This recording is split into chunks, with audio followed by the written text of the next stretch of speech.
Te presentamos la nueva generación de crotales de monitorización con luz LED para vacas de carne y de leche.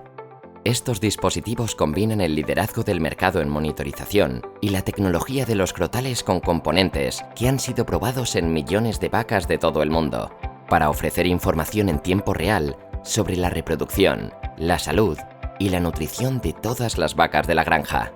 Instala los crotales de monitorización Flex V2 en un solo paso, muy sencillo y cómodo para los animales. Este compacto y ligero crotal tiene una forma ergonómica para mayor comodidad del animal.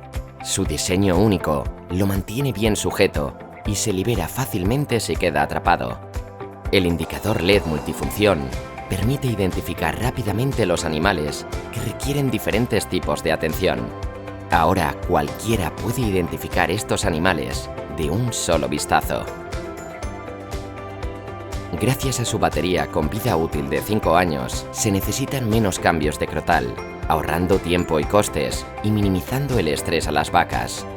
Los crotales pueden incluso ser reasignados de un animal a otro, sacándole el máximo partido a lo largo de su vida útil. Los crotales de monitorización Flex V2 de Allflex con luz LED son compatibles con todos los sistemas de monitorización de Allflex y se pueden usar en la misma granja junto a otros dispositivos de monitorización. El crotal de monitorización Flex V2 es ligero y duradero. Te permite localizar a los animales fácilmente y te ahorra tiempo y molestias.